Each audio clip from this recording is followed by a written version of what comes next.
Tu start. Šodien tad es piesaku Elīnu Bulīgā, vai tu esi ar mums? Jā, es esmu šeit. Nu, dodu vārdu tev. Jā, Tavs čau, ēteris ir priekš tevis. čau, čau visiem. Tad šodienas tēma, kā piesaistīt jaunus klientus, izmantojot sociālos tīklus.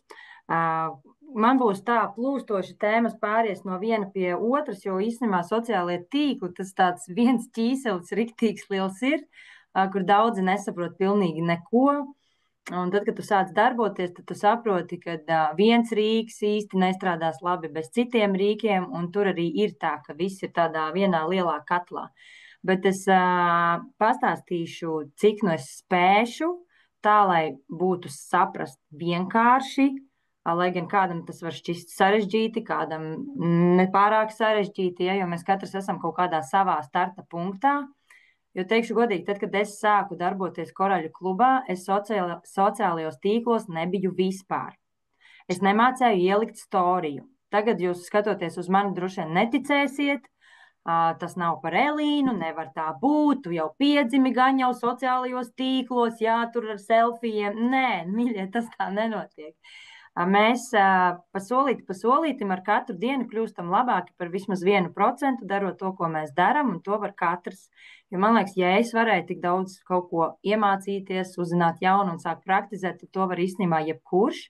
Un es redzu fantastiskus arī piemērus, kad ir cilvēki gados, kas nebaidās iziet sociālajos tīklos, un viņiem ļoti forši sanāk, ja, solīti pa solītim. Sperot, piemēram, es šeit redzu Aija Vingra, ja, arī cilvēks gados, bet iet sociālajos tīklos, un viss notiek, un forši. Man prieks tiešām skatīties, ka daudzi cilvēki mēģina vairākus variantus, ja.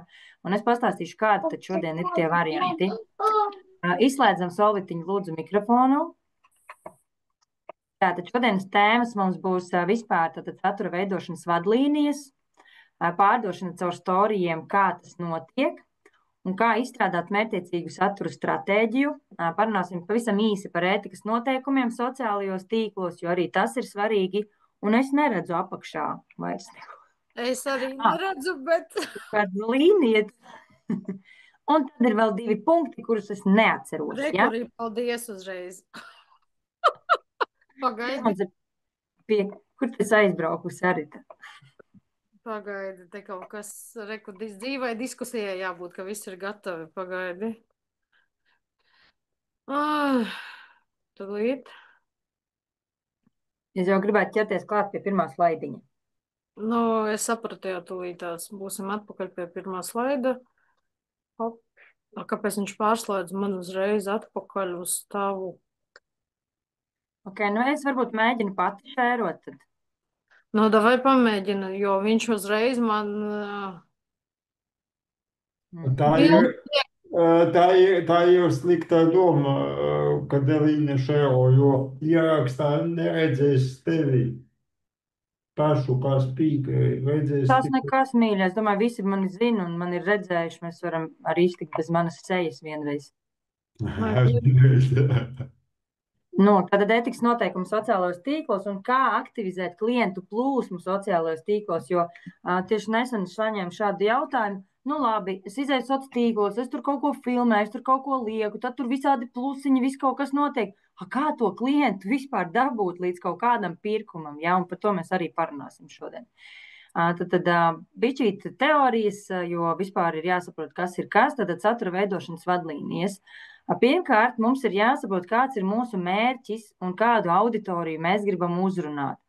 Par piemēru, ir cilvēki 50 plus, kuriem jau ir menopauze, ja, tad attiecīgi tu jau pielāgo tam savam vecumam šo te informāciju, kuru tu dosi. Ir māmiņas, kuras sēž mājās ar bērniem, tad tu jau šo informāciju koncentrēti dosi tai savai auditorijai.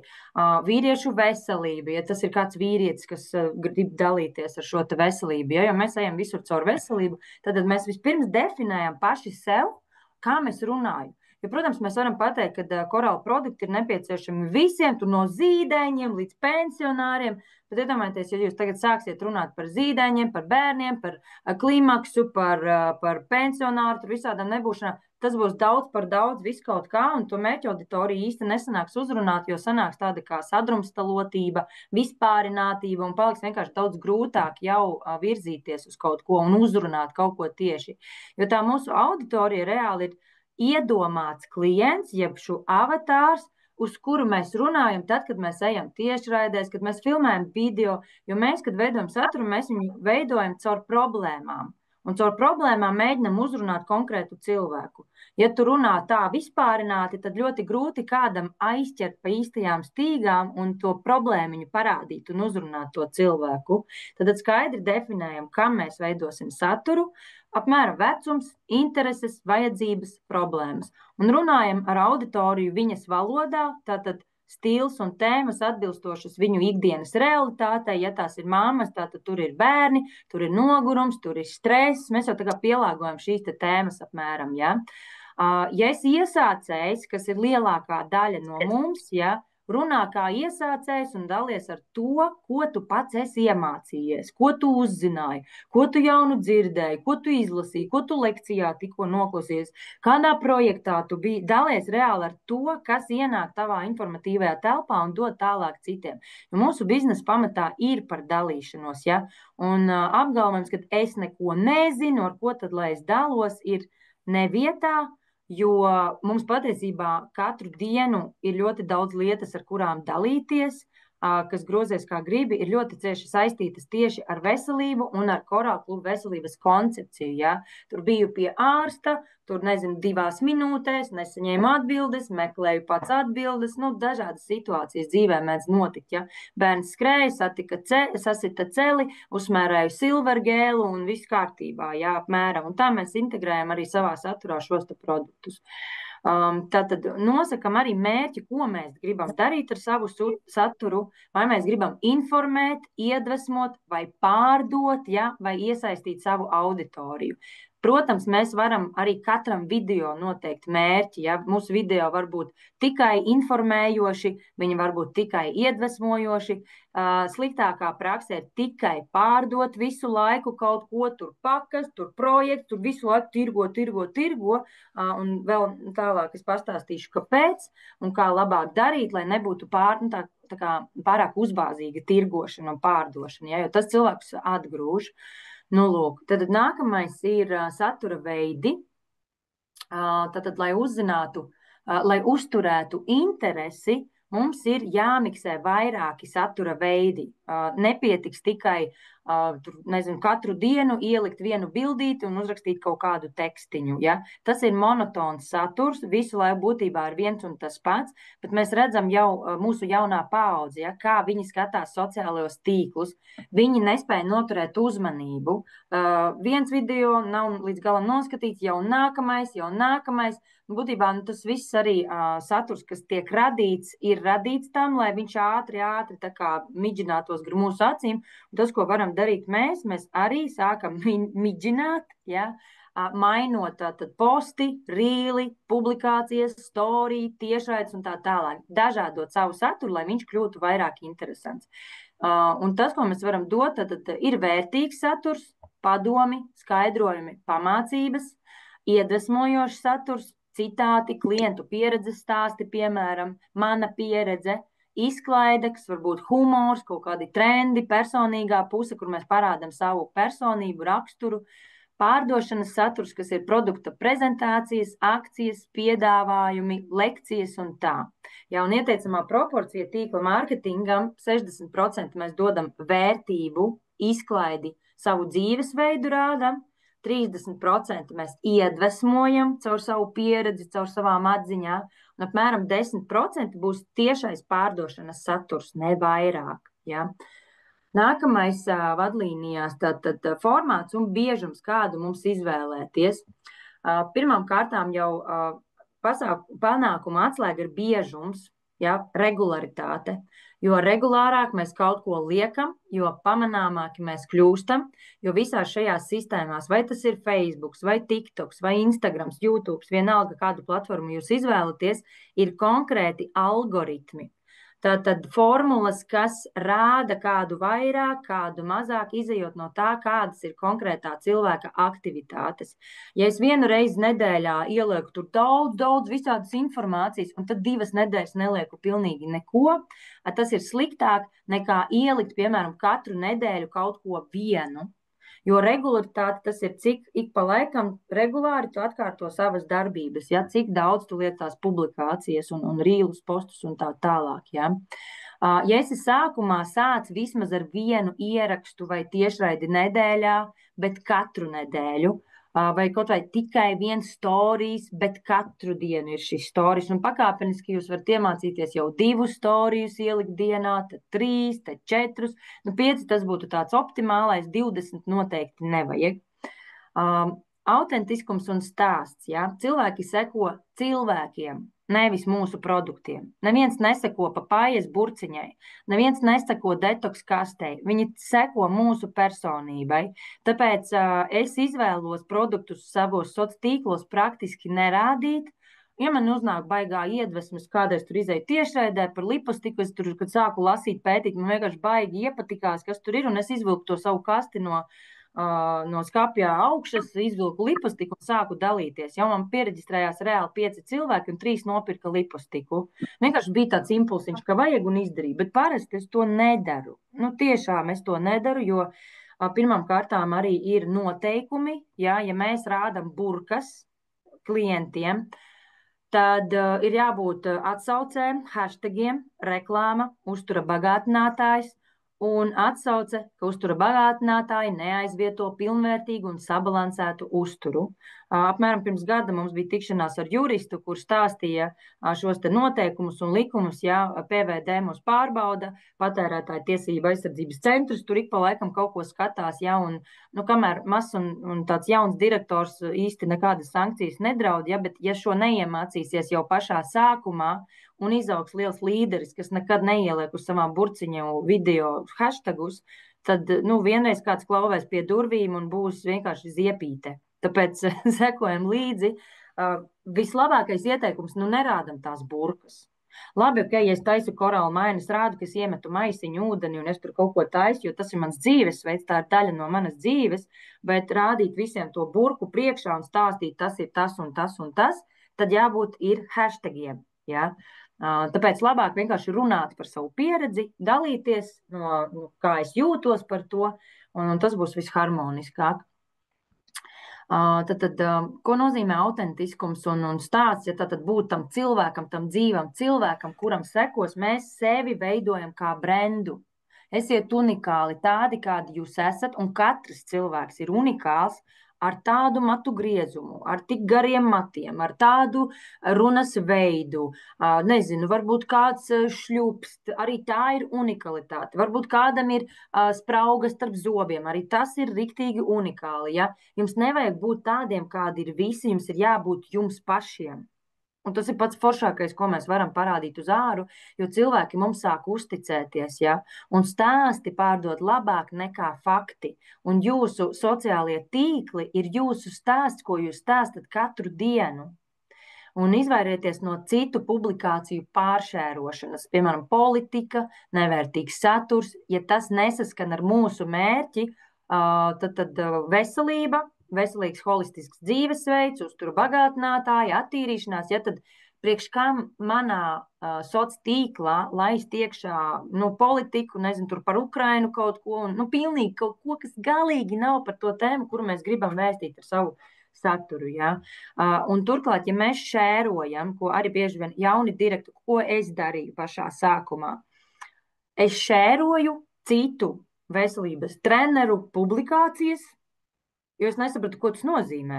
Tad, ja tu paņem nošēro cita rakstu, tu reklamē viņu. Tad paņem, ieliec kaut ko pats, kā savu, un tas būs daudz efektīvāk. Ja? Mums ir ļoti daudz kopīgi publikāciju materiāli, kurus var ņemt un izmantot, tur plakātiņi, teksta apraksti un tā tālāk. Jebkurā gadījumā, ja prasmes atļauj, es aicinu pievienot klāt vismaz savu fotogrāfiju klāt. Vai, nezinu, jūs tur sēžat ar dzīvu ūdens glāzi bildīti, ja?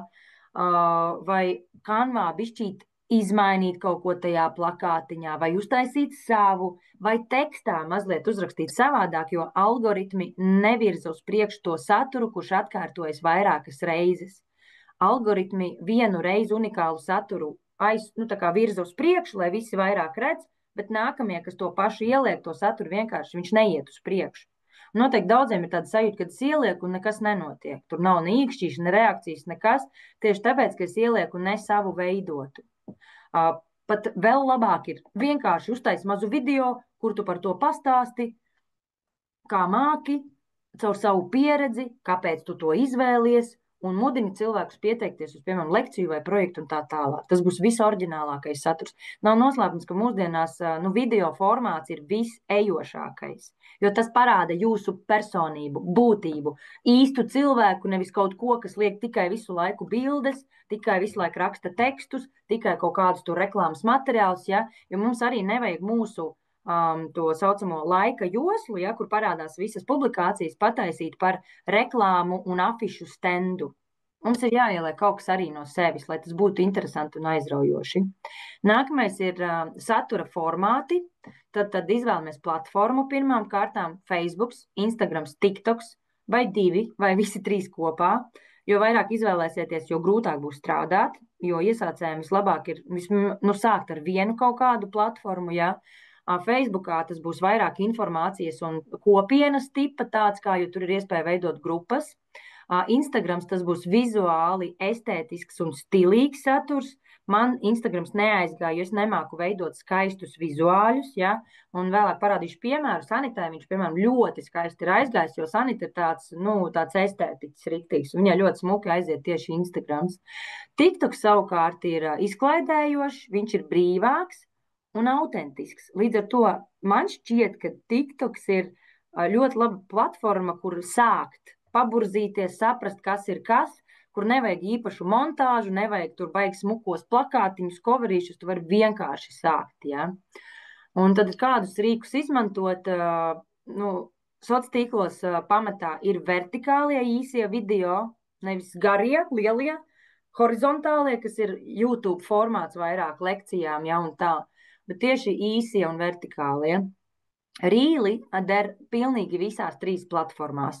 Story ir gan Facebookā, gan Instagramā, gan TikTokā. Ja, arī šīs 2 der. Piemēram, publikācijas, kur ir bildīte un teksts, TikTokā vispār neiet. Īsti neskatās. Var šeit tad ielikt, ja tev jau ir sekotāji daudz, varbūt kādu aizķer, bet būtībā tas saturs nevirzās vispār uz priekšu, pamatā video formāts. Ja. Tad ir rīli, ir storija, ir attēli plus teksti, ja, tie formāti, un tiešraides un to ieraksti, kas rada tuvības sajūtu reāli laikā, tagad te un tūlīt. Piemēram, tur jautājumi un atbildes. Ja es tur izēju parunāt, jūs man prasiet, ko gribat par jebko, un es jums atbildēšu. Un pēdējais, kas arī ir vērts, tas jau es teiktu vairāk ir tādiem cilvēkiem, kas jau darbojas sociālajos tīklos, ne pirmo gadu varbūt pat, ja, analīze un pielāgošana. Tas, ko es ilgi neņēmu galvā, kāpēc, jo sava satura analizēšana palīdz ilgtermiņā uzlabot saturu. Jo tu sāc saprast, kura informācija aiziet labāk, kāds formāts aiziet labāk, un sāc jau mērķtiecīgi strādāt tieši tajā virzienā, un vienā brīdī tev vienkārši viss aiziet labāk. Ja? Tad skatāmies statistiku, cik daudz ir skatījumi, cik daudz ir laiki saucamie, cik daudz ir komentāru, cik daudz šēro manu saturu, vai viņš ir paķēris tos cilvēkus. Ja? Pārbaudi, kāds formāts un tēma strādā vislabāk, pielāgo nākamos ierakstus, balstoties uz datiem, ne tikai intuīciju. Ja? Un procesā atradīsiet veidu, kā tieši jums vislabāk katram turpmāk darboties. Man bija ļoti daudz neveiksmīga satura sākumā, es ļoti mēģināju Instagramā, vienkārši neaizgāja. Tas nebija mans. Un mazliet sīkāk par šiem te satura formātiem, tātad kas ir storijas? Daudzi neredz atšķirību, jo storijas, tāpat kā reels, ir viens īs video. Ja? Un tad, kas ir kas? Tātad storijas, tas būs 15 līdz 60 sekundžu gari video, viņi pazudīs pēc 24 stundām. Tur būs vairāk tāds privātāks saturs, ikdienas mirkļi, iesaist ar auditoriju, un šeit tieši storijos pamatā notiek pārdošana. Nevis rīlos, postos, publikācijās, bet storijos, jo storija veido saikni ar auditoriju un rada uzticamību jums kā cilvēkam. Rīli savukārt ir 90 sekundžu, ja līdz pat 3 minūšu gari video, paliek visu laiku, ja viņus ieliekam, viņi paliek tik ilgi, kamēr paši izdzēšam. Tie tiek veidoti ar mērķi sasniegt jaunus sekotājus, un saturs var būt izglītojošs, izklaidējošs un arī pārdodošs. Ja? Varam likt arī kaut kādas receptes, piemēram, kas ļoti forši iet, vai vispār tur par dzīvesveidu kā tādu, varam visu kaut ko tur likt iekšā. Protams, kas saskan ar mūsu mērķi. Posts savukārt ir fotogrāfija plus teksts. Tas būs noderīgs info, jaunumi, projekti, produktu apskati, pasākumu reklāmiņas un izglītojošais saturs. Jā, uznāk iedvesmu, ik pa laikam uzrakstu kaut ko. Tiešraidi savukārt, es domāju, visi zina, ka mēs vienkārši izejam laiviņā, parunājamies ar kādu veselības rezultātu, piemēram, kāds pastāsta, mums ir intervija, varbūt ar nutriciologu, varbūt ar, nezinu, tur ārstu, ja mums tādi ir klientu lokā, ja pastāstam par jaunumiem, par projektiem, par produktiem, varam pastāstīt, ka tur tādas šādas akcijas ir, noreklamējam projektus, mazas mini lekcijas varam novadīt, ja kāds citreiz no lekciju vietas ieslēdz tiešraidi, arī ļoti forši. Vienīgi tiešraides Facebookā, piemēram, viņas izdzisīs pēc 30 dienām, ja jūs bieži taisat tiešraides un ir riktīgi labas, iesaku saglabāt un ielādēt YouTube, jo YouTube ir tāda forša arhīvs, ja. Podkāsti savukārt, tos mēs neizmantojam pamatā, bet šeit ir vieta izaugsmei. Viņi pamatā ir audio formātā, bet šobrīd ir dažādas platformas, kur var gan audio, gan video vienlaicīgi uztaisīt, ja. Un tie tādi kā raidījumi, kā sērijas, ko var publicēt par noteiktām tēmām. Pamatā podkāsts ar audio, tas būs Spotify, tā kā tāds formāts, ja. Video podkāsts, tas jau būs tā kā, priekš YouTube vairāk, jo parasti tie ir horizontālie video arī. Un runājot par šiem visiem formātiem, izklausās daudz, viskaut kas, un, lai tu pats saprastu, kas ir kas, pirmam kārtām ir jāizveido sava satura stratēģija. Tad visi šie instrumenti ir jāapvieno kā rīki kopā, nevis tikai jāpaļaujās uz kaut ko tikai vienu. Piemēram, man ir bail filmēties tur, neesmu pārāk gudrs, nemāku izteikties, tāpēc es nefilmējos. Es tagad taisīšu tikai postus. Neko es neteikšu, tiešraidēs es neiešu, tikai drukāšu postus. Šeit radīsies tā sajūta jūsu auditorijai, ka ir vienveidīgs saturs un vienā brīdī interese var pazust. Un ja jūs nerādīsiet sevi, kur tad ir tas autentiskums un kurā brīdī tad veidosies uzticamības saikne ar jūsu auditoriju. Viņa būs minimāla, un tā beigās paliks tā kā tāda afišu dēlis, kur ir akcijas, ir pasākumi, ir lekcijas, bet jūsu tur nav. Tur ir kaut kas cits, kas kaut ko citu vadīs, kaut kas cits, kas kaut ko citu tur darīs, jā. Kaut kādi projekti, ko citi cilvēki vadīs, bet jūsu tur vienkārši nav. Tāpēc ir tomēr jāizvēlās izkāpt no tās komforta zonas un pamēģināt vienkārši. Jo, ziniet, mēs tikko sestdien taisījām biznesa skoliņu, un manā darba grupā bija cilvēks, kas pirmoreiz mūžā lika storiju. 50 plus, neko nezinu, neko nemāku. Viņai nekas nenotika. Viņa iepublicēja vairākus storijus, un viss bija forši. Neviens neko sliktu nepateica, pasaule nesagruva, pamats zem kājām nepazuda, viss bija forši. Ja? Var gadīties kādreiz, ka kāds kaut ko pateiks no tuviniekiem, vai tu mums tagad te blogeris esi, ja, ko man kādreiz meta manā virzienā šādus komentārus, bet jūs zinat, uz kādu mērķi jūs ejat, jūs zinat, kāpēc jūs to darat, un jo spēcīgāks ir jūsu mērķis, ja motivācija, kāpēc jūs šo visu darat, ko jūs ar šo visu gribat sasniegt, jo mazāka nozīme ir visiem citu cilvēku komentāriem. Un tad, lai nebūtu haoss starp šo visu, iesaku veidot satura plānu. Un satura plāns, pārskatāmāks viņš ir, ja mēs viņu veidojam vienai nedēļai. Ko nozīmē satura plāns? Tad es ieplānoju, ka man būs tāda vidējā zelta formula, kur nav par daudz, nav par maz, 3 rīli nedēļā. Ja nevaru 3, uztaisu 1 nedēļā, ja 2 posti nedēļā, es domāju, tos visi var uztaisīt 2, 3 storiju dienā, maksimums 5, vairāk īstenībā nemaz nevajag. un viena tiešraide nedēļā. Tas ir tāds bāzes komplekts, ar ko superīgi var mērķtiecīgi virzīties sociālo tīklu pasaulē, un būs ar laiku, būs rezultāts. Protams, negaidām rezultātu pirmdiena, pirmais rīls ielikts, vakarā, man tikai 5 laiki, kāpēc man neviens nav uzrakstījis, ja? Teikšu godīgi, man no sociālajiem tīkliem cilvēki tādā intensīvā plūsmā sāka nākt reāli pēc gada apmēram. Kad es sajūtu tādu vienu momentu, kad pēkšņi sāk nākt klienti un klienti un klienti. Arī tad, kad es neko neielieku, sāk nākt klienti. Tas ir tas laiks, ko tu ieguldi, tavas pūles, materiāli, ko tu liec, veido tādu kā portfolio, ko cilvēks aizejot uz tavu sociālo tīklu, viņš redz, par ko tu tur runā, viņš redz, ka tu esi nopietnas tāds treneris, ja, un viņš grib pie tevis pieteikties, lai dabūtu to nākamo kaut kādu projektiņu, kas tur drīzumā būs, ja. Bet ja tu ik pa laikam tikai produkti, akcijas, projekts, neko citu viņam neiedot, tas nav saistošs profils, vai vēl viens, ko es esmu ieraudzījis, cilvēki šēro jokus, kaķus, tur puķītes, visādus tur ne par veselību, ja. Tas, ko jūs liekat jūsu sociālos tīklos, tā ir jūsu vizītkarte.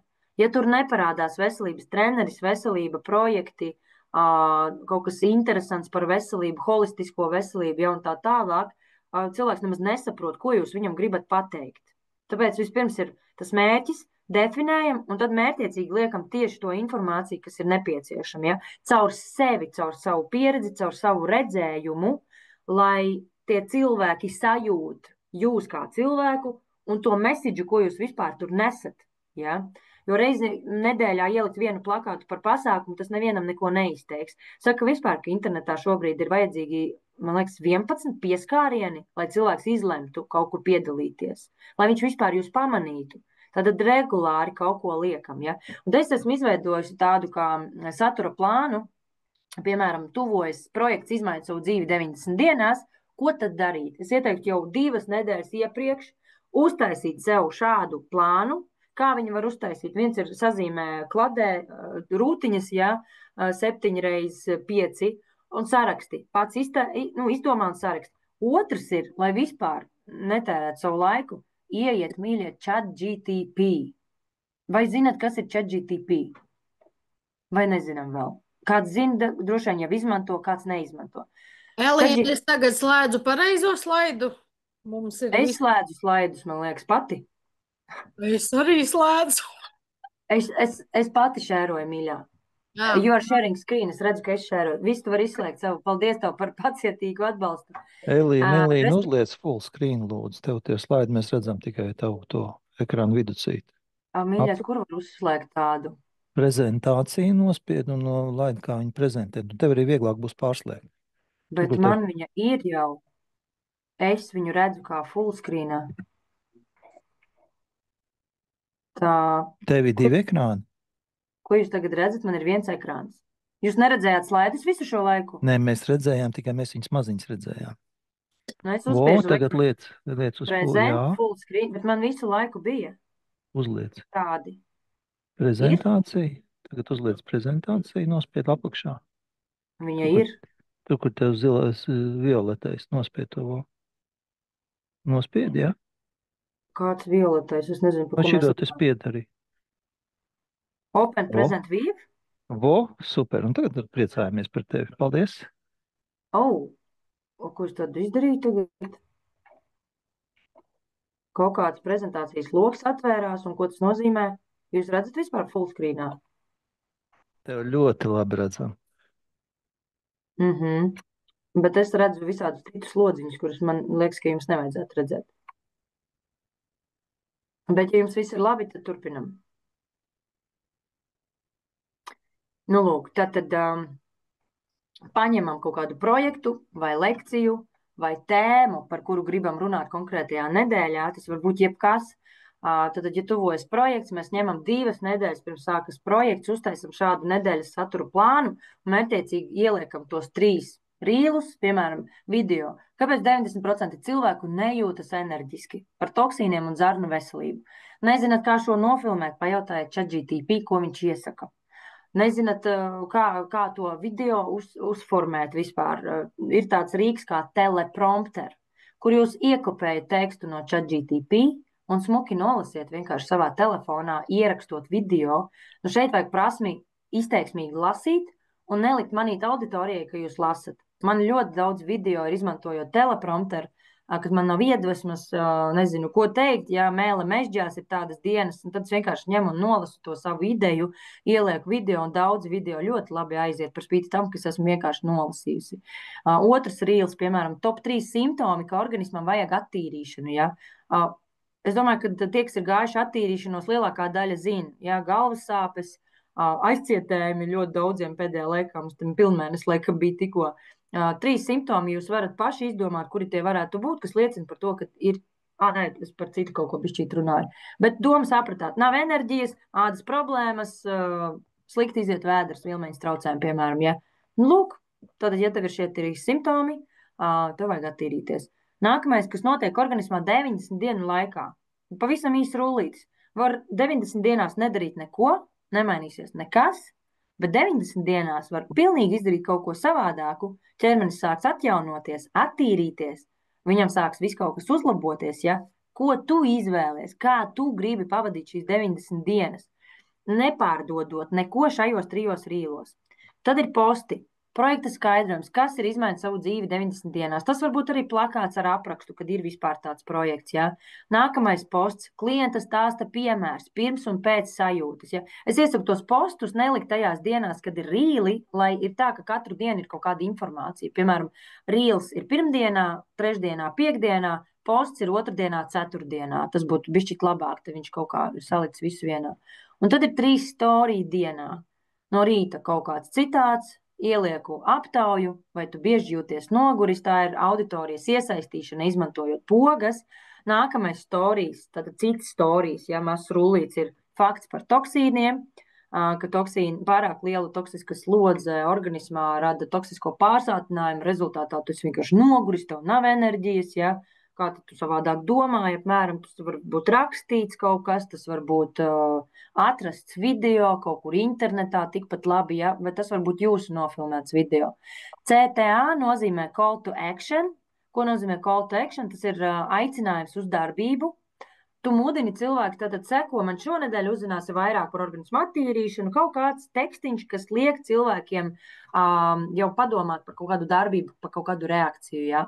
Un es nelasīšu pilnīgi visus, bet te var uzmest aci, var nofotografēt, kāds varbūt noderēs, var paspēlēties ar ChatGPT un pajautāt, kādas 3 storiju idejas šodienai tu man varētu piedāvāt, es gribu tur par dzīvu ūdeni kaut ko, kā pareizāk man to noformulēt, lai nebūtu tāda tīra pārdošana, ja.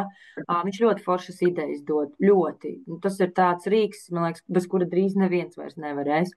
Un tad ir viena tiešraide, var uzaicināt, piemēram, Vīnetu, mūsu nutriciologs ar 15 gadu pieredzi, atnāk pie jums, uztaisa jautājumu un atbilžu tādu sesiju, vai Vineta savu interviju var pasniegt, vai par kādu tēmu. Fandetoksam ir atlaide, var par fandetoks parunāt, kur sākās viss ar aknu problēmām un beidzās ar risinājumu, kad ir fandetoks, kuram ir klīniskie pētījumi, kuram ir atlaide un kur var cilvēki pamēģināt, ja, un tā tālāk.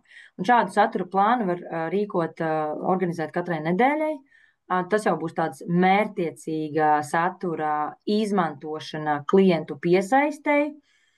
Un nākamajā nedēļā jau vairāk var runāt par pašu projektu, uzaicināt kādu, padalīties par veselības rezultātiem, uzaicināt vēl kādu organizatoru, kas vada konkrēto projektu, ja, un tur jau otrajā nedēļā drusciņ vairāk notiek pārdošana.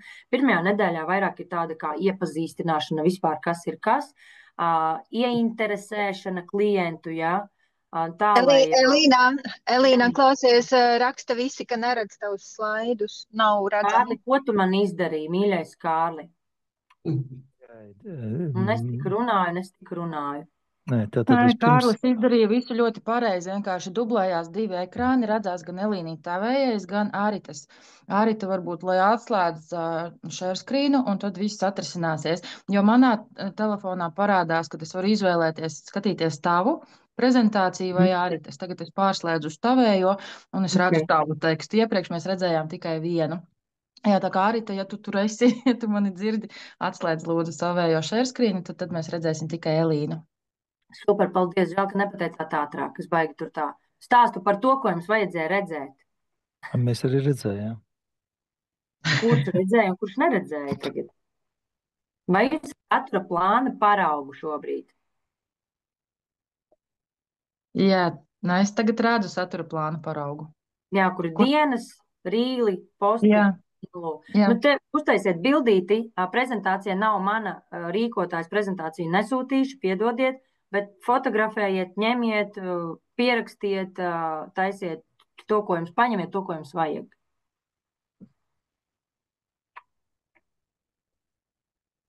Nu, lūk. Tad miksējiet visus satura veidus, un jums būs vienkārši ātrāk sāksies, ka tas saturs kļūst tāds aizraujoši, interesants, un cilvēkiem radīs tiešām interesi par to, ko tad jūs tur nodarbojaties. Ja? Nākamais ceru, ka būs skaņa. Mana instrukcija nav skaņa. Pareizi turēt kameru tad, kad mēs filmējam video, un kam jāpievērš uzmanība. Pirmkārt, ņemam savu instrumentu, šeit vienmēr ir jābūt notīrītam, kameru notīram, lai nav pirkstu nospiedumi, un šī ir tā kamera, ar kur mēs strādājam aizmugurējā, nevis priekšā, bet aizmugurē. Respektīvi, uzliekam telefonā 0,5 uz ārējo kameru, un kā tad pareizi jātur roka?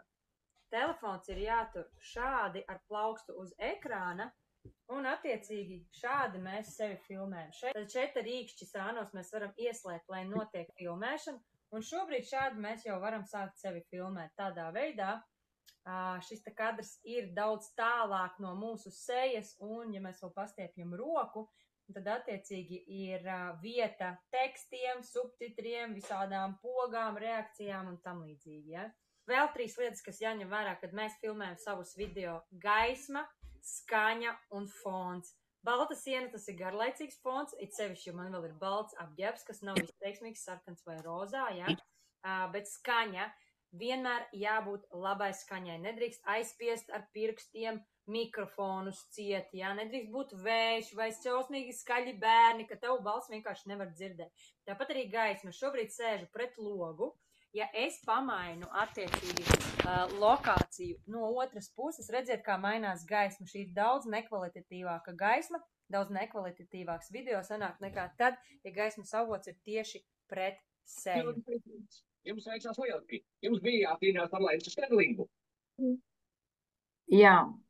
Tad kāpēc aizmugurējā kamera, nevis priekšējā? Visiem gribās spoguļoties, visi mēs tādi skaisti esam, mēs gribam paskatīties, cik mēs labi izskatāmies, mēs gribam zināt, kāds būs tas video, pirms vēl esam sākuši viņu filmēt. Bet priekšējā selfiju kamera saucamā, viņa ir ļoti nekvalitatīva kamera, viņa ir graudaina bieži vien, varbūt iPhone'iem ir drusciņ kaut kas jau labāks, ja, bet kopumā aizmugurējā kamera vienmēr būs daudz, daudz efektīvāka. Un tā kā es teicu, mums ir vajadzīga aizmugurēs jūsu sejas, ir nepieciešama telpa, kur mēs storijos varam ielikt dažādas pogas, tekstus. Mēs taču neliksim sev uz deguna kaut kādu tekstiņu virsū vai uz vaigiem. Ja? Tāpēc mums ir tīri, lai strateģiski gudri mēs varētu izmantot šos video, mums viņus vajag bišķīt savādāk filmēt. Ja? Un vienmēr pārbaudām, vai kamera ir tīra, lai nav miglaini video. Ja? Tas būs daudz, daudz pievilcīgāk, klientiem būs daudz patīkamāk vienkārši skatīties. Un tad ir dažas nianses no Ruslāna Faršatova kursiem, ko nevajadzētu filmēt storijos. Es ļoti gribēju viņa video ielādēt, kur viņš ar piemēriem rādīja, bet, diemžēl, viņu nevar ielādēt, jo tas ir no slēgtajiem kursiem. Tad pastāstīšu jums. Pirmām kārtām runājošā galva, kad visi storiji ir tikai jūsu runājošā galva. Ja? Cilvēkiem nepatīk. Tas ir atkal tā kā, iedomājieties, ja jums pienāk kāds ļoti tuvu klāt, piebāž seju un ar jums runā visu laiku. Tas storijos tas ir kaut kas līdzīgs, kad cilvēks ir pārkāpis jūsu robežu. Tāpēc labāk, lai esat tā bišķīt tālāk, nolieciet to telefonu kaut kur, nofilmējiet, nogrieziet sākumu beigas un ielieciet. Tas būs daudz patīkamāk. Rādiet ne tikai savu runājošo galvu, rādiet arī, kas notiek jums apkārt, kur jūs esat, ko jūs darat, ko jūs tur dzerat. Ko jūs ēdat brokastīs? Kā jums tur tie uztura bagātinātāji blakus uz šķīvja, dzīvais ūdens glāzē? Dažādojiet savu saturu, lai viņš ir tiešām interesants, lai nav viens un tas pats katru dienu. Man bija ļoti izteikti šī kļūda kādreiz, tā ka ļoti, es tikai un vienīgi runājošā galva man bija, un kursos sapratu, ka īstenībā es varu auditorijai iedot daudz, daudz vairāk. Noteikti nevajag iemācīties tekstu no galvas kā skolā, tas skan nedabīgi, samāksloti, un tas atgrūž uzreiz cilvēks, tur nebūs nekāda uzticamība. Labāk pasakiet tā, kā jūs to atceraties, no sirds, patiesi, ar visām kļūdām, ar visu pārteikšanos, kā tur bija, oi nē, man liekas, ka tā laikam nebija, jā, šitā bija, ja? Jūs esat dzīves cilvēks, jūs drīkstat kļūdīties, tur arī parādīsies tas autentiskums, ja? Ja neatcerieties par produktu visas funkcijas, pierakstiet uz savas lapas, paņemiet to savu kladi, iemetiet aci auditorijas priekšā un tā, es te neatceros, es jums nolasīšu, bet tas ir cilvēcīgi un atklāti, ja? Bieži tiek izmantotas klišejiskas frāzes. Ko es bieži dzirdu? Kā mēs visi zinām, šī frāze ir vienkārši nodrāsta koraļu klubā. Patiesībā neviens jūsu sekotājs nezina pilnīgi neko no tā, ko jūs zināt. Ja? Kā mēs visi zinām, sārmainā vidē nevairojas tur tas un šis un vēl kaut kas. Šis ļoti bieži skan arī mūsu lekcijās, bet atcerieties, ka viņi neko nezina. Jūsu uzdevums viņiem ir to iemācīt, pastāstīt, parādīt, tāpēc tās klišejiskās frāzes dzēšam vienkārši ārā. Storijos ir svarīgi, lai auditorija noturētu pirmās 3 sekundes, tāpēc, kā jau mēs visi zinām, ir atņēmis uzmanības pievēršanas laiku, uzmanība netika pievērsta, un viņš jau ir paskrulējis tālāk nākamo storiju autoru, nevis jūs. Un līdz ar to arī sāk kristies algoritmi un jūsu saturu platforma nevirza uz priekšu. Ja? Bieži reposto savus rīlu un postus storijos. Tas nav jādara. Labāk, lai to dara citi. Ja? Vienkārši storija, lai ir priekš storijiem, nevis priekš tā, ko jūs ielikāt publikācijās un postus kā rīlus savā laika joslā. Ja ir kaut kas riktīgi labs, protams, to var nošērot, bet nevajag to darīt bieži, lai ir tā jēdzīgi. Noteikti nevajag likt savus selfijus, jo vairāk, jo labāk. Katrs domā īstenībā par to, kā viņš izskatās. Nevienam neinteresē, kā jūs visu laiku izskatāties, ka jums tur jauns manikīrs, ka jums tur, manikīrs meloju, manikīrs ļoti patīk cilvēkiem, uz nagiem ir ļoti paceļās skatījumu skaits, tā ka to jūs ik pa laikam varat iemest, cilvēkiem patīk receptes, bet ja jūs visu laiku tikai liksiet savu seju ar bučiņām, lūpiņām, tūtiņām, pazudīs interese, jo jūs neiedodat nekādu vēstījumu. Tā, publicēt storijas bez subtitriem nevajadzētu, tāpēc, kad, bet daram, ko varam, ja nemākam uzlikt tos subtitrus, liekam vismaz kaut ko. Ja neliekam subtitrus, vismaz uzliekam vienu trigger tekstiņu. Ko nozīmē trigger tekstiņš? Tu pievērs uzmanību, kāpēc cilvēkam būtu jānoskatās tavu video līdz galam. Jo lielākā daļa storijas, rīlus un visu vispār saturu skatās guļamistabā no rīta un vakarā, klusumā, kad blakus kāds guļ. Tavs teksts, ko tu uzrakstīsi virsū, var būt iemesls viņam zem segas pagriezt skaņu un noklausīties tavu video līdz galam. Ja ir subtitri, viņš lasīs subtitrus. Ja? Tā kā lieciet gudri, pievienojiet kaut ko klāt, lai cilvēkam ir interese tomēr tā kā noskatīties. Un titrus nelieciet tā, lai tie neizceļas. Ja? Nelieciet baltus burtus uz balta fona, piemēram. Ko vēl nevajadzētu darīt? Lielus teksta blāķus uz fotogrāfijas nevajadzētu likt. Rīls stāv 15 sekundes, izrēķiniet, cik vārdus jūs varat izlasīt 15 sekundēs, vairāk par 15 sekundēm nelieciet. Fotogrāfija nestāv vairāk par 15 sekundēm, ja? Tieši tikai tāpēc. Citreiz, ja tas ir kaut kas ļoti aizraujošs, lai palielinātu algoritmu, protams, mēs varam garāku tekstu ielikt, jo tad viņi tā kā, ja aizķēra, viņi patīs atpakaļ un izlasīs to tekstu, ja? Bet ja tas tur ir par produktu, par projektu un gari, viņi nelasīs. Un tad algoritmi sabruks vienkārši. Maksimāli garus un vienmuļus video. Ir tā minūte storijos. Var nofilmēt to vienu garo minūti, bet citreiz tas cilvēks tik gari runā un tur tādas pārdomas un nepasaka neko un tā nolej garu ūdeni 60 sekundēs, ko varēja pateikt 15 sekundēs. Labāk būs tās 15 sekundes, fiksi kaut ko pateici, un jau ir nākamais storijas. Ja tu gribi kaut ko vairāk, tu vari bišķi ievadiņu iedot un uzlikt plakātiņu par pasākumu, piemēram. Tos ievadiņš visu jau būs pateicis. Bet, gari, labāk nevajag. Slikta gaisma vai filmēts tumsā. To mēs iepriekš jau runājām. Slikta skaņa, nekad nedomāt par fonu, bardaks, netīra veļa un tam līdzīgi. Ja? Jo jūs veidojat priekšstatu par sevi, ko jūs parādīsiet savos sociālos tīklos, to cilvēku par jums domās. Neviens nezina, kur es šobrīd atrodos, kas man ir apkārt, jo es to neesmu parādījusi. Ja? Neviens nezina, ka man mājās ir nepabeigts remonts, jo es to praktiski nerādu. Neviens nezina, ka tajās dienās, kad man nav spēka izmazgāt visu veļu, man veļa vienkārši mētājās pa vannas istabas grīdu, jo es to nerādu. Ja? Tā kā, sekojam tam, ko mēs rādam savai auditorijai, jo izejot no tā, par mums rodas priekšstats. Ko vēl nevajadzētu? Taisīt bumerangus. Es nesaprotu vispār šai funkcijai jēgu. Daudz. Vienu reizi mēnesī nekas slikts nenotiks, bet, jā, nekad nemainīt lokāciju, vienmēr filmēt pie vienas sienas. Es to darīju, vēl speciāli nokrāsoju baltu sienu pašā sākumā, kad es nezināju, un vēl baltu kreklu uzvilku, jo man likās tik skaisti, kas, nepievērš uzmanību tāds video vispār. Filmēt horizontāli un ielikt tādu trešdaļiņu no jūsu visas storiju garās sienas, jūs tādu pa vidu tādu mazu klucīti tur ieliekat. Ok, labi, augšā lejā var uzrakstīt kaut kādus tekstiņus un tā, bet tam nevajadzētu būt tādam ikdienas formātam. Labāk filmēt uzreiz garos video, lai ir viss ekrāns pilns ar to video. Nevis, ka jūsu seja tur pilns pa ekrānu, ja, bet lai ir fons, lai ir priekšstats arī, kas jūsu dzīvē notiek, kas jūsu apkārtnē ir, kur jūs ejat, ko jūs darat, jo jūs veidojat uzticamību, autentiskumu rādat caur saviem storijiem. Ja? Noteikti nevajag samazināt video, tur likt rāmīšu un kaut ko tādu, arī tas arī nav tāds ejošākais. Gifus likt, tur tos visādus ķiņķēziņus, zīmējumiņus, ja? Lietot Instagram maskas, kur zirga deguns izlien, ja tur tāds jums smieklīgs noskaņojums tajā dienā, ok, bet lai tas nekļūst par realitāti, tādu ikdienišķumu, jo tas ir traucējoši arī. Vēlams nekratīt, neraustīt kameru, kad filmēt ar trīcošām rokām, noliekam elkoņus pie vēdera, paņemam ierīci un lēnām pagriežamies kaut kādā virzienā, turot to telefonu tādā kaklu krūšu rajonā, lai tāds foršs, patīkams kadrs ir, ja mēs tur rādam tur dabas skatus vai kaut ko tādu, ja.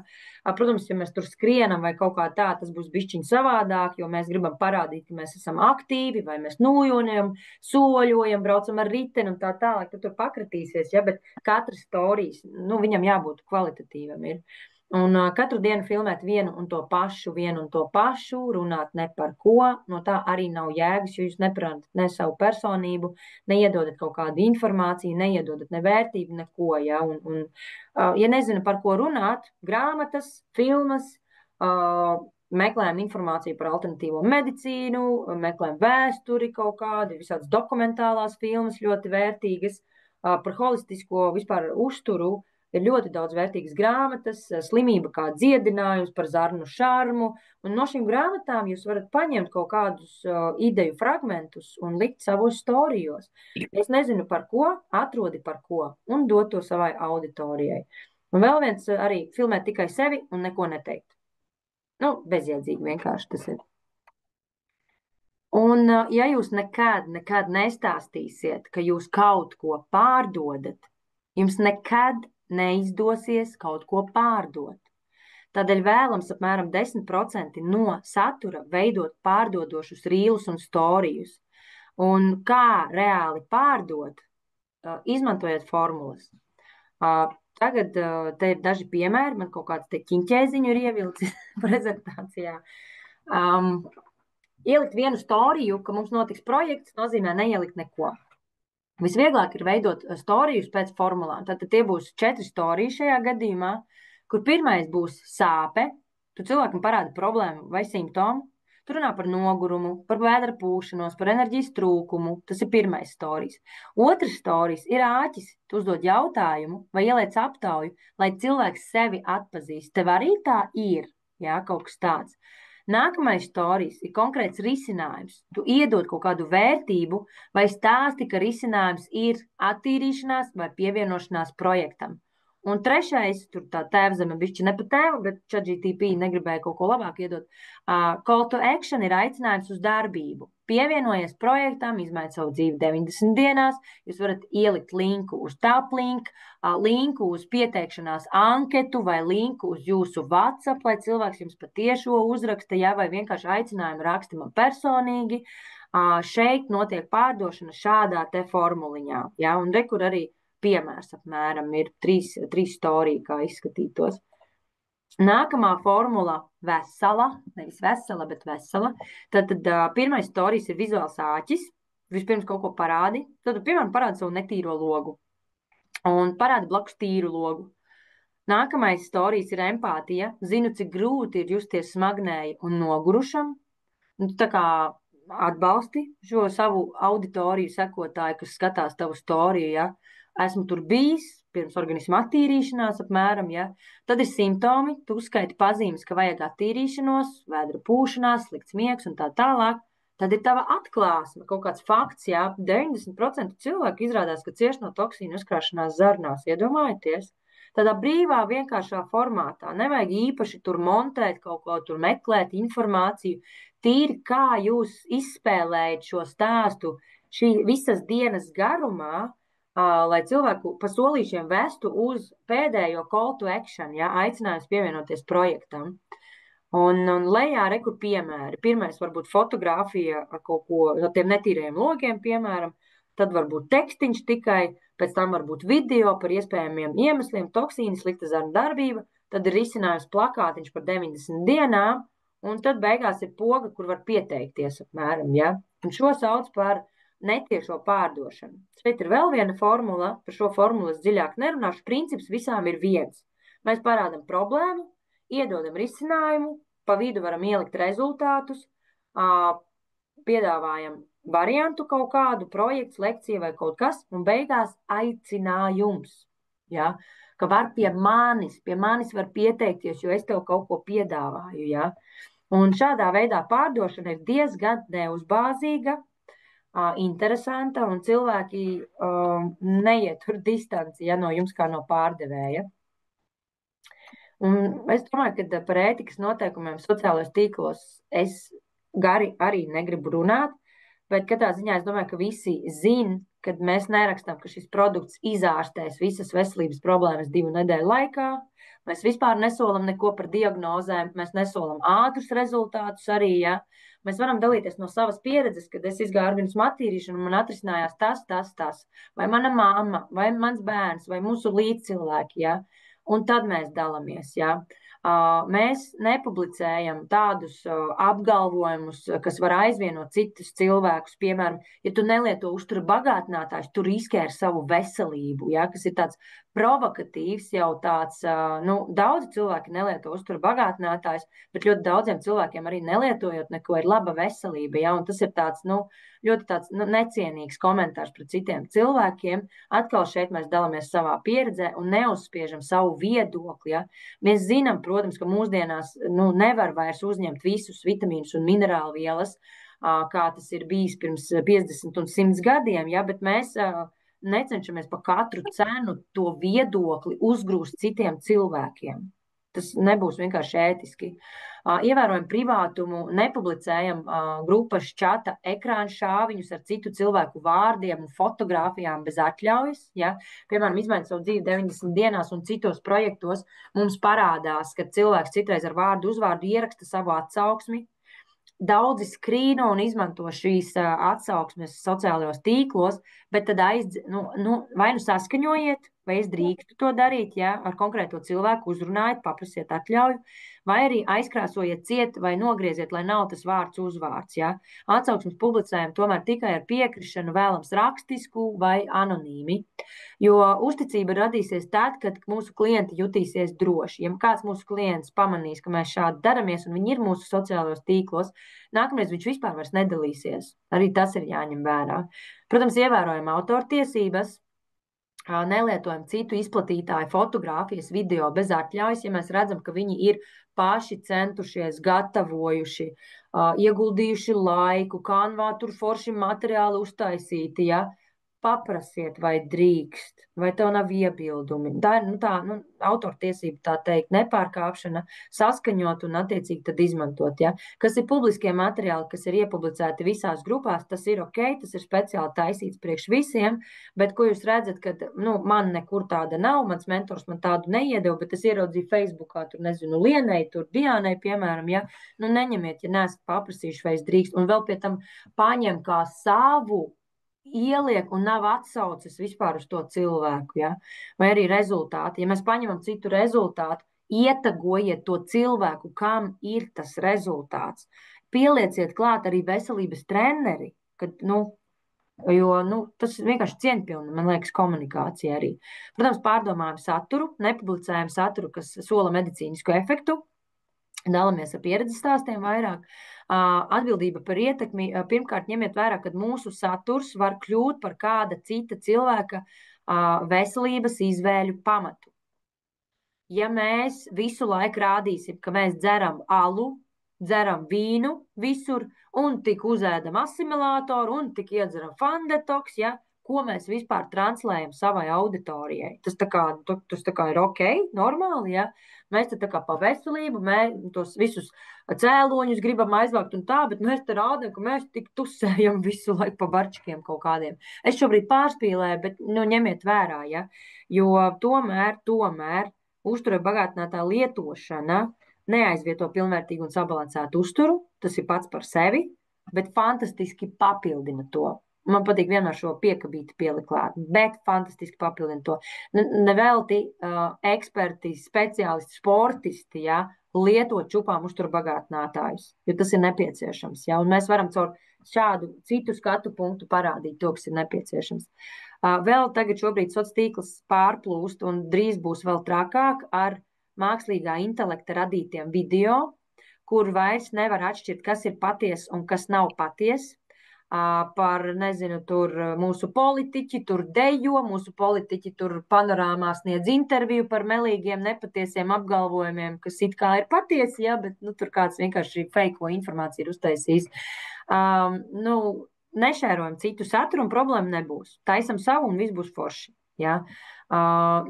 Vispirms ir jāpārbauda arī citreiz, ja mūsu cilvēki paši, ja mēs ieliekam kaut kādu informāciju, es vienmēr pārbaudu, ja es gribu kaut ko pāršērot, es pārbaudu pa saviem kanāliem, vai tas tā varētu būt, un tad tikai publicēju tālāk. Jo es nezinu, varbūt es kļūdos, bet Vineta man var piebilst par korālmaiņas smiltiņām. Es atceros, sākumā viņas bija 20 reizes spēcīgākas nekā aktīvā ogle, tad viņas palika 200 reizes spēcīgākas par aktīvo ogli, un tagad ir 500 kaut kur jau. Kā tur patiesībā ir ar to korālmaiņas smiltiņu? Nav neviena, kas nokomentēs, ja? Ok, bet katrā ziņā... Droši vien aktīvā ogla kļūs vājāk. Varbūt, es nezinu, bet katrā ziņā jebkura informācija ir jāpārbauda, un to informāciju var viegli pārbaudīt, jo ir grāmatas, ir literatūras, ir ChatGPT, kurš arī var ļoti forši palīdzēt mums saprast, kas ir kas. Protams, viņš ļoti daudz dod medicīniskos padomus, bet tad, kad tu viņam pasaki tā, es negribu medicīniski, es gribu holistiski un pēc alternatīvās pieejas, tad tu saņem pareizās atbildes un tieši to, ko mums Koraļu klubā vajag, ja, un tad jau ir daudz vieglāk strādāt. Vēl viena nianse, aizliegts izmantot Koraļu klubu brendu. Tad izveidot TikTok kontu Koraļu klubu Latvija. Mēs nedrīkstam. Mēs drīkstam veidot savu brendu ar savu vārdu, savu uzvārdu, kā neatkarīgais izplatītājs, kas lieto Koraļu klubu produktus, bet mēs neesam oficiālie Koraļu klubu pārstāvji kā tādi. Ja? Mēs nedrīkstam arī savā ziņā ņemt produktus, brenda produktus kā savus. Ja, tur Koraļu Detox Plus patiesībā ir brenda nosaukums. Mēs varam teikt toksīnu izvadīšanas programma, organisma attīrīšanas programma. Jā, mēs varam nosaukt pakas nosaukumu, jā, bet ja mēs taisam, piemēram, savu mājaslapu vai savu Facebook kopienu, Koraļu Detox Plus nosaukums nedrīkst būt. Tur var būt organisma attīrīšana ar Elīnu vai kaut kas tāds, ja, kur neparādās šie te brenda nosaukumi, jo bija arī mums ar juristu kaut kad tikšanās, ko drīkst, ko nedrīkst, un Brendu mēs neizmantojam. Mēs varam kaut kādus materiālus šad un tad no kaut kurienes izmantot, ja, kas ir paredzēti publikācijām, Evolution mājas, Telegram grupā vai oficiālajās vietnēs. Citreiz ir kaut kādi materiāli, ko mēs varam tā kā aizņemties un pareklamēt tur storijos un tā tālāk, bet kā savus materiālus, kā savu brendu caur Coral klubu, nerādot sevi, mēs nevaram darīt. Pa profilu cepurītēm, mīļais, gari nestāstīšu, bet vārdu sakot, jūsu soc tīkli ir jūsu vizītkarte. Šeit ir 3 forši piemēri. Kas es esmu? Cilvēks, kas strādā ar organismu attīrīšanu, pārējiem nestāstīšu, jūs redzat, kas ir mana unikalitāte, ko es vispār daru. Tātad sastādu plānu, lai veiksmīgi attīrītu un atjaunotu organismu. Tur var būt anti-aging, tur var būt holistiska veselība, tur var būt kā dzīvot bez zālēm. Kā jūs nodefinēsiet? Katram atnāks kaut kas savs.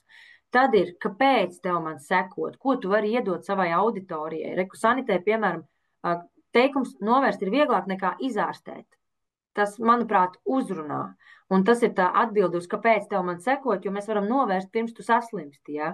Un tad ir aicinājums uz darbību. Vai nu tas ir taplinks, mājaslapa, WhatsApp saite, kur jums patiešo var uzrakstīt, un kas nu kuram, ja? Bet šis ir Instagram formāts, tas ir par to. Bet arī Facebookā, kad mēs aizējam, paskatieties, kāda ir jūsu profila bilde, lai tur nav puķes, kaķi, lai tur ir jūsu profils, seja, pieklājīgā, normālā apģērbā, ideāli no kāda pasākuma varbūt, ja? Kur jūs viens pats esat redzams, nevis 3, 5, 10 cilvēki, un nevar saprast, kurš no tiem esat jūs, ja? Tad ir jābūt.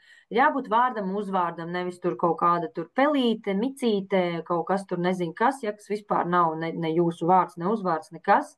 Sevišķi tie, kas veido kaut kādas grupas Facebookā, tam nosaukumam ir jānes vēsti. Un, ja jūs liekat grupu, kur neesat jūs redzami, tad ielieciet iepazīšanās publikāciju, kur ir jūsu seja, jūsu vārds, kāpēc jūs esat, ko jūs darat un tā tālāk. Ja?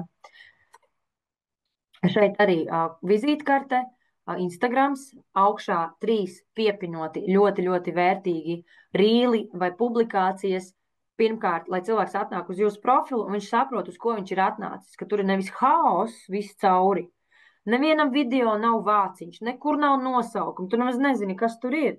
Bet, lai tu redzi, ka pirmais, video, kas ir organismu attīrīšana, nākamais ir par mani, kas es esmu, un pēdējais, kādēļ es uzsāku organismu attīrīšanu, arī pieredzes stāsts video, kas cilvēks noskatās šos 3 video, un viņam jau ir skaidrs, ko viņš pie tevis var dabūt,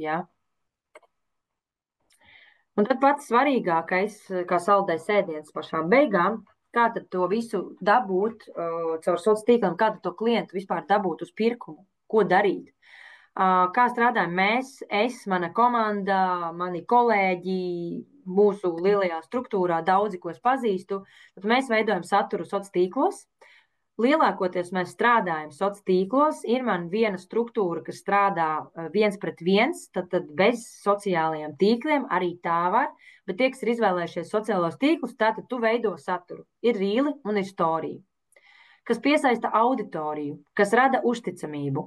Un ar laiku viņus tevi sāk skatīties kā uz ekspertu, jo tu esi tas cilvēks, kas runā par organismu attīrīšanu, vai tu esi tas cilvēks, kas runā par profilaktisku veselības uzturēšanu, vai tu esi tas cilvēks, kas runā par anti-aging, skaistums no iekšpuses, par šūnu barošanu, organismu atjaunošanu šūnu līmenī, vienalga, bet tu caur šiem video nodot mesidžu, ko tu dod. Tālāk ir publikācija. Ik pa laikam kaut kur parādās, tātad ir projekts, ir lekcija, ir, kas mums vēl ir, projekts, lekcija, viss kaut kas mums ir, kur var pieteikties tajā un tajā datumā, mēs caur šo publikāciju aicinām cilvēku uz darbību. Mēs viņam piedāvājam kaut ko. Tālāk cilvēks izsaka vēlmi, tas var būt arī storijā, jums privāti uzraksta, tas var būt pie publikācijas plusiņu ieliek. Mēs ar viņu sazināmies un piedāvājam aizpildīt kaut ko. Es zinu, ka daudzi nestrādā ar veselības anketām, jo veselības anketas tas ir laikietilpīgi, tur ļoti daudz jautājumu, cilvēkiem jāķiksē un tā tālāk. Tā var būt jūsu pašu izveidota neliela aptauja, kur cilvēks ieliks telefona numuru, vārdu, uzvārdu, savu ēpastu, atstās tātad savus kontaktus, un attiecīgi jūs varēsiet sazināties ar šo cilvēku jau WhatsAppā uz telefonu, nevis vienkārši turpināt sarakstīties internetā. jo mūsu mērķis ir dabūt cilvēku uz tādu 1-pret-1 komunikāciju. Mēs strādājam ar anketām, jo ļoti daudziem cilvēkiem vismaz patīk darbs ar anketām, ka mēs strādājam treneri ar anketām, jo klientiem rodas priekšstats, ka mēs iedziļinamies, ka mēs radam individuāli izstrādātu programmu. Es vismaz tā to pasniedzu, ja, kad aizpildiet veselības anketu, lai es jums varu pielāgot pēc iespējas individuālāku risinājumu, jo, piemēram, ja cilvēkam ir gastrīts, es viņam nedošu detoks plus vai parašildu plus vai detoks. Viņš taču asimilātoru nevar lietot. Bet, ja jūs pat neuzzināsiet, vai viņam ir ar kuņģi viss kārtībā vai nav, jūs varat iedot nepiemērotu produktu, un rezultātā, kas būs sūdzības, vai helikobakterija sāk aktivizēties, un viss slikti, ko tu man te iedevi, ja, un visa sadarbība ir beigusies tikai ar to, ka jūs neesat vispār ievākuši informāciju, ko tad vispār cilvēks grib un kas viņam ir.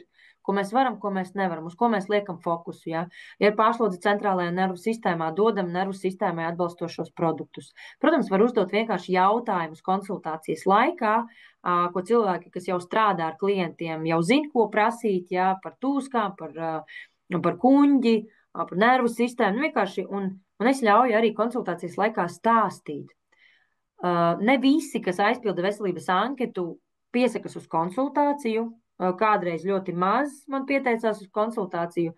Tagad man personīgi piesakās ļoti daudz cilvēki pēc anketas aizpildīšanas uz reālu sarunu. Es praktizēju WhatsApp video konsultāciju.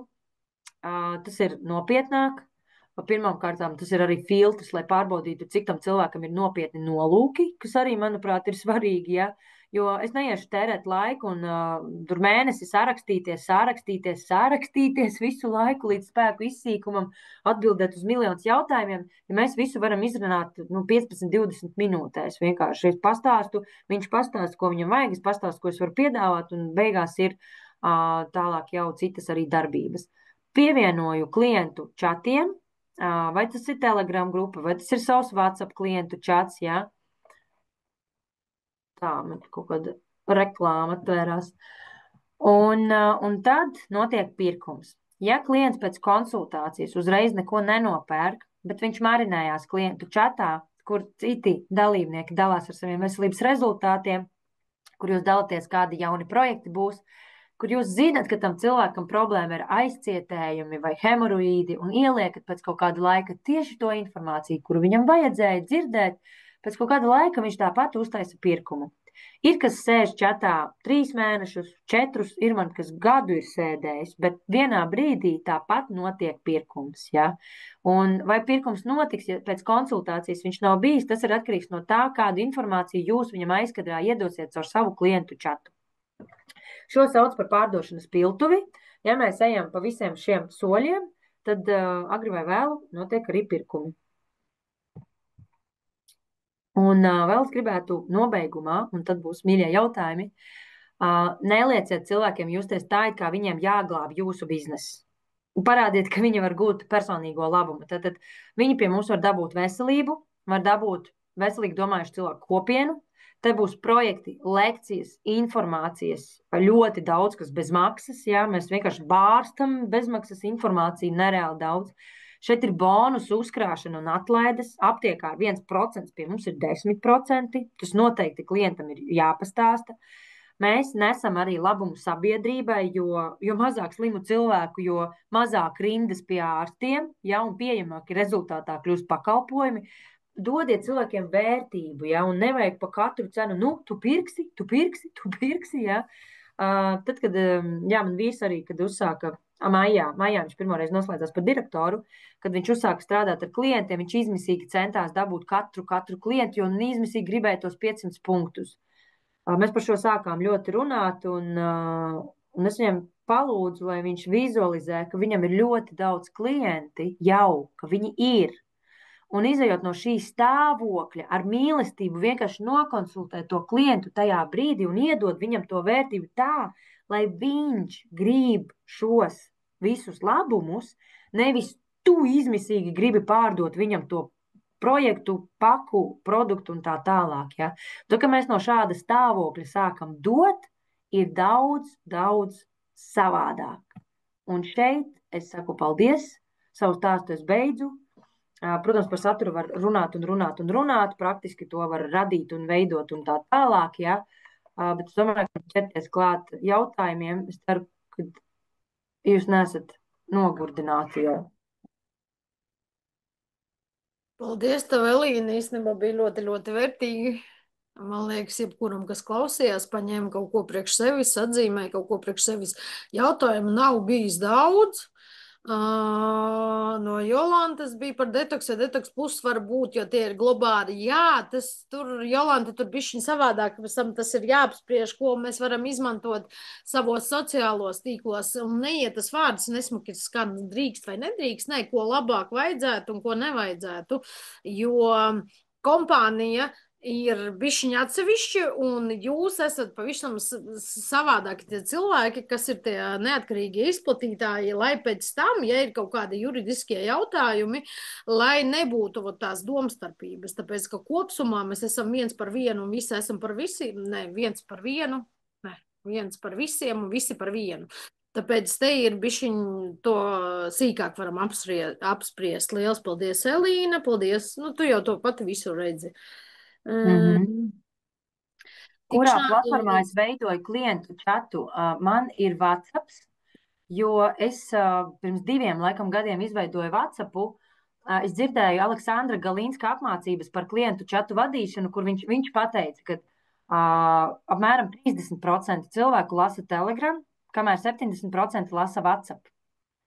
Es pati personīgi Telegram vispār nelasu. Ja mani kāds grib sasniegt, mīļie, rakstiet man uz WhatsApp, jo man šodien Telegramā vakar man bija 1000 neatvērtas ziņas, un man ir izmisums. Es nevaru, tas WhatsApp man jau šitā ir.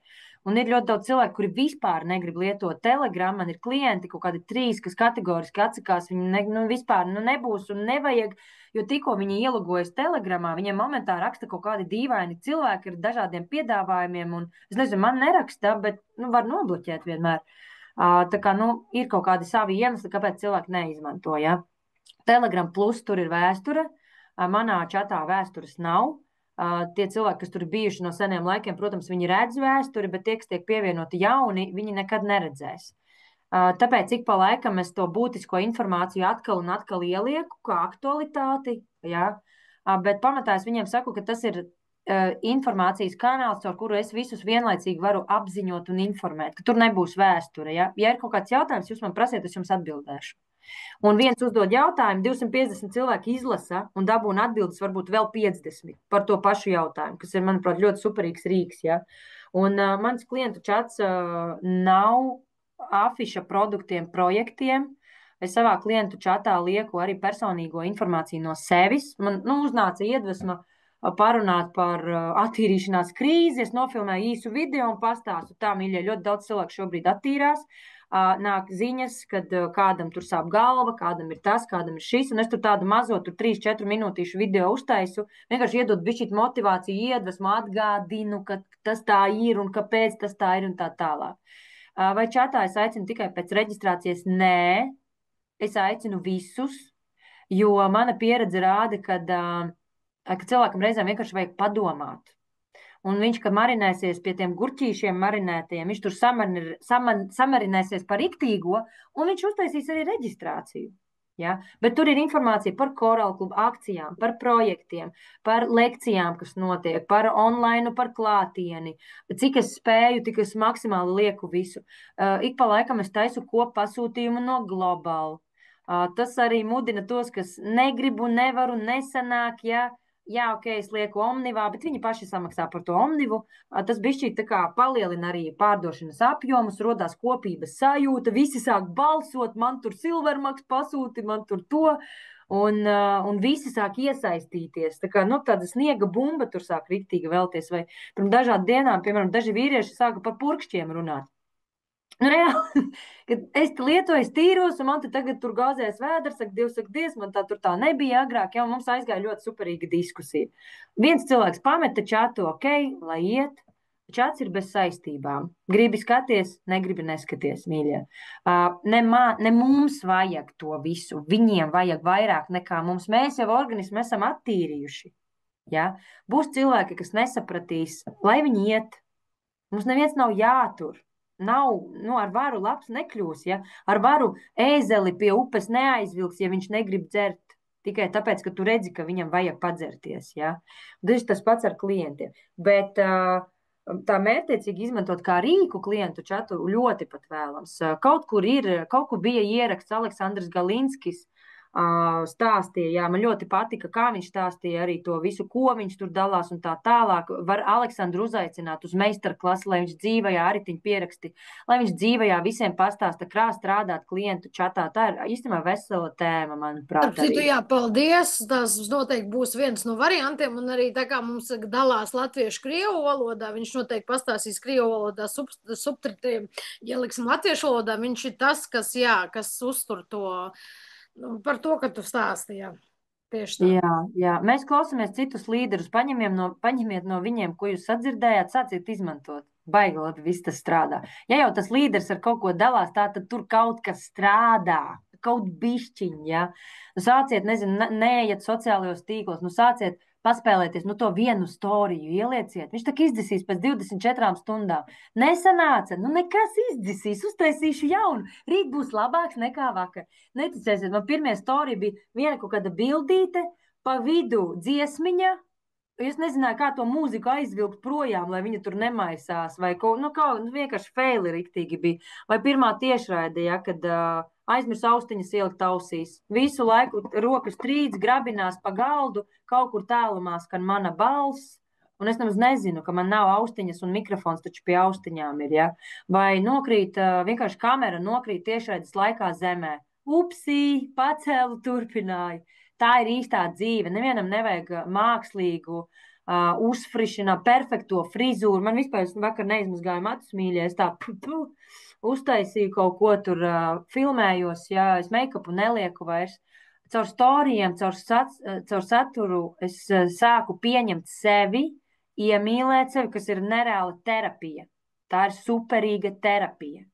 Ja jūs sev nepatīkat, ja jums nepatīk, kā skan balss, tieši tāpēc vajag filmēt video un likt iekšā. Un ticiet man, jums sāks cilvēki rakstīt, kas viņiem jūsos patīk, nevis nepatīk. Sevišķi cilvēkiem gados, kur redzu Nanija ir, ja, mums ir Anita Dimanta jau visu liek un filmē, kurš mums te vēl, ja. Jums vispār nav ko zaudēt vairs. Nezinu, kā ielikt, iegooglē, ChatGPT. Paķer aiz rokas mazbērnu, mazmeitu, klausa, parādi man, kā to storiju ielikt. Jums būs jauns piedzīvojums kopā ar mazbērniem, jo viņi visi to māk izdarīt, ja. Tur nevajag speciālas maksas apmācības. Es to sāku darīt pati, caur kļūdām, caur mācīšanos, bet tos mazos trikus gan es iemācījos satura veidošanas kursos, ja. Pa maksu 7 nedēļas, 1300 eiro. Es biju šokā, ka es sev atļāvu. Bet jūs nekad nekur paši neiemācīsieties to, ko jums ar sirdi un dvēseli iedos cilvēks, kas dara tieši to, kas viņam patīk un māca vēl to. Es iemācījos daudz psiholoģiskas lietas, par sevi sapratu visu kaut ko. Tur bija cilvēki, kuriem bija ļoti grūti izkāpt no komforta zonas. Es redzēju, kā viņi lauž sevi, kā viņi kāp sev pāri. Es jau biju tā kā jau bišķi iebraukus tajā visā, es vienkārši pilnveidojos, ja. Un ja nezinu, ar ko sākt, paņem kameru, noliec, ieslēdz, minūti sevi filmē, stāsti par laiku, par kaķiem, nezinu, par korālu mainu pastāsti pats sev. Pēc minūtes izslēdz, nākamais uzdevums ir noskaties savu video, nevērtē, nekritizē, nedari neko tur tādu, ja, neizsaki neko, vienkārši noskaties. Un tā vismaz nedēļu 2, un pēc 2 nedēļām būs ļoti viegli skatīties savus video, jo tu jau būsi pieņēmis sevi. Mēs visi piedzimām šitādi. Labi, mēs varam nokrāsot, nogriezt matus, mēs varam tur brilles visādi tur uzlikt, nolikt, ja. Ja jums nepatīk, kā jūs izskatāties, taču pamainiet frizūru, uzlieciet brilles košākas, šalli krāsainu, ja, vēl aksesuārus arī var izmantot, ja. Nezinu, puķi tādu lielu, kura vienmēr visiem cērtās acīs un pievērš uzmanību. Bet atrodiet savu unikalitāti un rādiet vienkārši pasaulē, jo, manuprāt, nekas nav vērtīgāks par komunikāciju šobrīd pasaulē, jo cilvēki nemāk komunicēt. Nemāk. Viņi nemāk sarunāties savā starpā, viņi nemāk izrunāties, viņi nemāk vispār komunicēt. lielākā daļa, mēs sēžam vienā telpā, bet cilvēki ir katrs savā telefonā. Viņi ir prom. Un caur storijiem mēs radam stāstus, mēs liekam cilvēkiem aizdomāties, mēs mudinam viņus komunicēt savā starpā, komunicēt ar mums, komunicēt pašiem ar sevi. Jūs varat daudz vairāk nodot ar saviem storijiem un ikdienas video un saturu, nekā jūs domājat. Nu, tā ir arī, Elīna, pēc komentāriem redzēt, ka patiesi un tie dzīvie stāsti ir tie paši vislabākie, kas iedarbojas, jo mākslīgo mēs redzam visu, mēs mākslas filmās to redzam un saprotam, ka tas ir pēc scenārija, bet tā, ka tu dalies ar to īsto, kas nāk no sirds, tas ir pavisam savādāk. Visiem forši vakarā tā. Paldies! Ļoti vērtīgi bija.